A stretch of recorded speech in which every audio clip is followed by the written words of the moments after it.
Civil court का एक single जज, एक सिंगल मजिस्ट्रेट अगर ये पूरा का पूरा पेपर 2 घंटे में लिख के दिखा देता है तो मैं उसके सामने नतमस्तक रह जाऊंगा। आप बता तो दीजिए किस कैलकुलेशन पे है। ट्रांसपेरेंसी रखने में आपको क्या समस्या है? क्या ये कमेटी के जजेस जिम्मेदार है इसके लिए, या कमेटी के अंदर अंतर्गत काम करने वाले क्लर्क जिम्मेदार हैं इसके? नमस्कार दोस्तों, कल बिहार सिविल कोर्ट का एग्जाम हुआ और जैसे ही सिविल कोर्ट का एग्जाम देकर छात्र बाहर निकले सभी लगभग नाराज नजर आ रहे थे, क्योंकि पूरे पैटर्न की अगर बात करें तो कैसे सवाल पूछे गए थे और क्या पूछा गया था, इससे छात्र काफी नाराज नजर आए। उसके बाद टाइमिंग को लेकर बहुत सारे छात्र सवाल खड़ा कर रहे थे। तो इन सारी चीजों पर बात करेंगे। अभी हमारे साथ पटना के जाने माने शिक्षक पीके सेतु सर हमारे साथ हैं। सबसे पहले सर स्वागत है आपका। बहुत बहुत धन्यवाद रवि। सर, सिविल कोर्ट का आप लगातार तैयारी भी कराते नजर आ रहे थे और जिस तरीके से पैटर्न था और आज जिस तरीके से एग्जाम हुआ है, छात्र इतना नाराज क्यों नजर आए सिविल कोर्ट एग्जाम देने के बाद? क्यों नहीं नाराज नजर आएंगे? जब बहुत सिंपल सी बात है कि आप एक ऐसा पैटर्न देते हैं जो पैटर्न आप अपने नोटिफिकेशन में आउट ही नहीं करते, आप अपने नोटिफिकेशन में बताते ही नहीं है कि हम लोग ये पैटर्न जो है वो फॉलो करने वाले हैं, तो क्यों नहीं छात्र नाराज होंगे? छात्र जो है वो पिछले पैटर्न को फॉलो करने की बात कही गई थी सर। देखिए, यहां पे एक सिंपल सा कोऑर्डिनेशन बैठा हुआ था ऑब्जेक्टिव और डिस्क्रिप्टिव एग्जाम में। कोर्ट रीडर की पिछली जो परीक्षा हुई थी उसको आधार मानते हुए हम लोग ये माने थे कि 30 नंबर की ऑब्जेक्टिव परीक्षा होगी और लगभग जो है वो आप ये मान के चलिए कि 60 नंबर की जो है वो डिस्क्रिप्टिव परीक्षा होगी। लेकिन ये नंबर की ऑब्जेक्टिव और 60 नंबर की डिस्क्रिप्टिव हुआ क्या? लेकिन हुआ अपोजिट। यहां ये हो रहा है कि लगभग आपके 80 नंबर का डिस्क्रिप्टिव और 10 नंबर का केवल लगभग जो ऑब्जेक्टिव परीक्षा जो वो ली जा रही है, बिल्कुल पैटर्न से अलग। जो 60 पूछना था उसको 80 पूछ दिया गया। बिल्कुल, और यह भी बिना किसी नोटिफिकेशन के, और 3 साल के बाद 3 साल लग गए इसमें। आप समझ सकते हैं मेरी बात कि कोई बच्चा जो है, या तो इन लोगों को समझ नहीं है, इन लोगों को ये लगता है कि किसी ने अपने 3 साल बर्बाद किए तो इसमें क्या मैटर है। लेकिन आप जरा थोड़ी देर के लिए सोचिए कि कोई 3 साल कैंडिडेट अपना समय इस चीज में लगा रहा है तो उसको पूरा हक है कि इस परीक्षा के बारे में उसको संपूर्ण जानकारी हो। आपको एक एग्जाम पैटर्न के बारे में क्लियर डिक्लेरेशन देने में क्या समस्या थी, जबकि आप एक ऐसी संस्था से बिलोंग करते हैं जहां पे इंटेलेक्चुअल का ऑर्गेनाइजेशन कहलाता है, जहां पे शिक्षित लोग जो है वो जमा होते हैं, और वैसी संस्था में आप जो है वो ये भी नहीं बताते कि तुम्हारी परीक्षा किस पैटर्न पे होने जा रही है। बताइए कितनी बड़ी समस्या है। बिना इंफॉर्मेशन के, बिना कोई नोटिस के पूरे पैटर्न को बदल दिया गया एग्जामिनेशन। रवि जी, मैं आपको एक और बात बताऊं, आप चौंक जाएंगे। क्या? ठीक है, इनकी सीटें थी लगभग 3400 के करीब। ठीक है, अचानक से इन्होंने क्या किया, पीटी का रिजल्ट दे दिया, हालांकि देर से दिया है। पीटी का इन्होंने रिजल्ट दे दिया, पहले 42,000 क्या? हाँ, पहले रिजल्ट दे दिया और उसके बाद ये बोलते हैं कि पीटी में सीटें घटा दी गई है। अच्छा, हाँ, पीटी का रिजल्ट देने के बाद ये बोल रहे हैं पीटी की सीटें घटा दी गई है। तो आपने पीटी का रिजल्ट किस बेस पे तैयार किया है? जब आपने सीटें घटा दी हैं तो पीटी का रिजल्ट आपने कितने सीटों के बेस पे तैयार किया है? पहला सबसे बड़ा घालमेल यहीं पे है।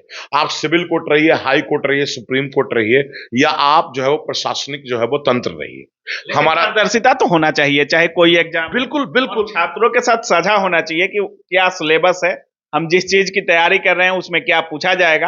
हर एग्जामिनेशन का एक सिलेबस होता है और उस सिलेबस के अनुसार पूछा जाता है। लेकिन आप जिस तरीके से कह रहे हैं कि 60 पूछना था डिस्क्रिप्टिव और 30 ऑब्जेक्टिव पूछना था, लेकिन यहाँ तो 80 डिस्क्रिप्टिव आप कह रहे हैं कि पूछ दिया गया। रवि जी, अगर आज मुझे आपको कोई दिक्कत होती है, किसी से कोई परेशानी होती है, हम लोग कहां का रुख करते हैं? कोर्ट का। बिल्कुल। और जब कोर्ट ही गलती कर दे तो हम लोग कहां का रुख करेंगे? फिर अपर कोर्ट, यही करेंगे ना हम लोग। लेकिन कोर्ट की गलती का खामियाजा हमें तो कोर्ट में ही भुगतना है।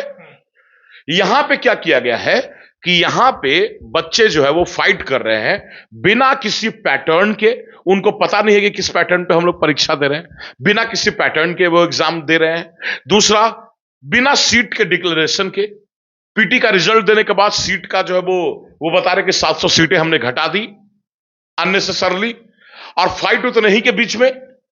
तो ये सब कैसे कर रहे हैं आप? किस बेस पे कर रहे हैं? ये ट्रांसपेरेंसी, ये पारदर्शिता कौन दिखाएगा?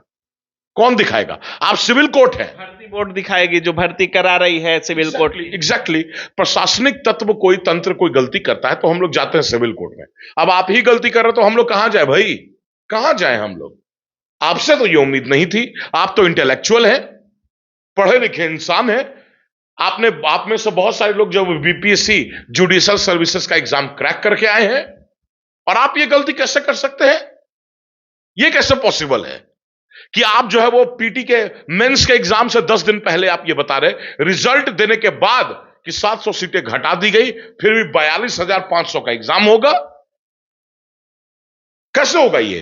जब आपने सीटें घटा दी है तो रिजल्ट 12.5 गुना कैसे आएगा? कैसे आएगा ये? आप बता तो दीजिए किस कैलकुलेशन पे है? ट्रांसपेरेंसी रखने में आपको क्या समस्या है? क्या ये कमेटी के जजेस जिम्मेदार है इसके लिए, या कमेटी के अंदर अंतर्गत काम करने वाले क्लर्क जिम्मेदार हैं इसके लिए? आखिर कौन जिम्मेदार है इसके लिए? क्या करने वाले हैं? जैसे सिविल कोर्ट पर आप पर काफी छात्र भरोसा भी करते हैं, और हमको लगता है सबसे ज्यादा छात्र आपसे पढ़े भी हैं सिविल कोर्ट में। क्या करने वाले हैं पीके सेतु सर इस पूरे एग्जामिनेशन को देख? आपको रवि जी, आपको सबसे बेहतर तरीके से पता है कि हम लोगों ने एग्जाम सेंट्रल ने सिविल कोर्ट में सबसे ज्यादा एडमिशन लिया, लगभग 5,000 बच्चों का एडमिशन लिया, ठीक है। और मैं, देखिए अपनी अपनी बात है, किसी को लग रहा है ये सही है, किसी को लग रहा है ये गलत है। मुझे लगता है ये गलत है, और मैं कल हाईकोर्ट जाने वाला हूं।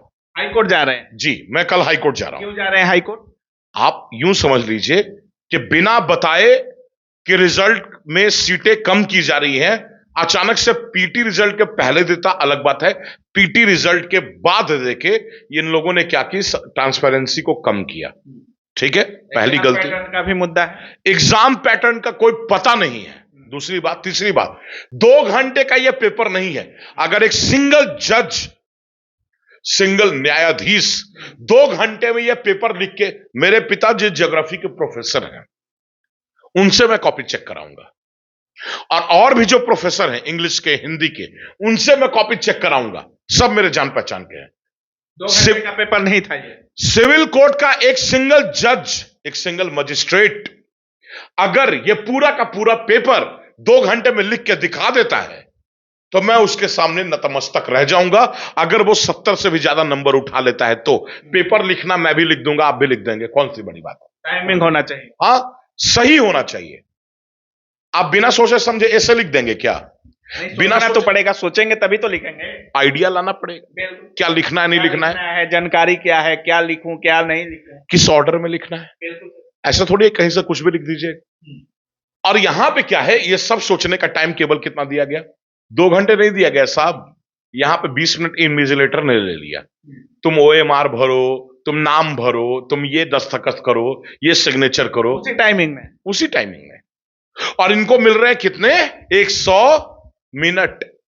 20 मिनट ऐसे खा गए। 100 मिनट में इन लोगों को बीपीएससी जिस काम के लिए 3 घंटे का समय देती है, इनको 2 घंटे में लिखना है। और बहाली किस पे कर रहे हैं? क्लर्क पे। तो इसके लिए आप कोर्ट जा रहे हैं? कल मैं जाऊंगा। मुझे लगता है दायर करिएगा या क्या कीजिएगा? मैं कल रिट दायर कर रहा हूं। अच्छा। और मैं आपको बता रहा हूं कि मुझे किसी से सपोर्ट नहीं चाहिए, मुझे किसी से 1 रुपए नहीं चाहिए। मैं अपनी बदौलत लड़ूंगा। मुझे लगता है ये गलत है, मैं अपनी बदौलत लड़ूंगा।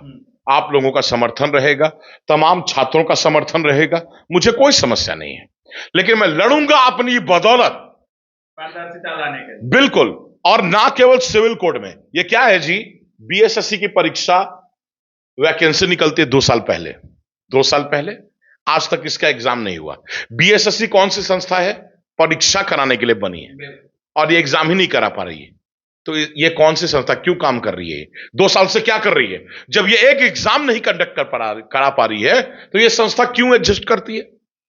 क्यों है ये संस्था? इसको बंद कर दो। जब 3 साल में सिविल कोर्ट परीक्षा ले लेती है, जबकि उसका काम जो है वो न्याय देना भी है और एग्जाम कराना भी है, और ये 3 साल में परीक्षा ले रही है, और आप 3 साल में जो है आप केवल एग्जाम कराने के लिए ही बने हैं और आप एग्जाम नहीं करा पा रहे हैं। ये कौन सी बोगस संस्था है, फ्रॉड संस्था है ये?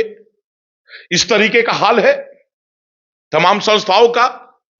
चलिए, जितने भी छात्र देख रहे हैं इस वीडियो को, पीके सर सीधे कह रहे हैं कि हम अब कोर्ट जाएंगे। सीधे तौर पे सुन रहे थे, हमारे साथ पीके सेतु सर थे, और जिस तरीके से सर का कहना है, सवाल जिस तरीके से जिस पैटर्न में पूछा गया है वो कहीं से उचित नहीं है। बाकी सर कह रहे हैं कि पीटी का रिजल्ट देने के बाद कहा गया कि सीटें हमने घटा दिया है। तो ये पारदर्शिता छात्रों के बीच होनी चाहिए, और आप किस पैटर्न पे एग्जाम ले रहे हैं ये छात्रों को जानकारी होना चाहिए। बाकी सर पूरे परीक्षा का कह रहे हैं कि हम विरोध कर रहे हैं, और इस पूरे मामले को लेकर हम कोर्ट का दरवाजा खटखटाएंगे।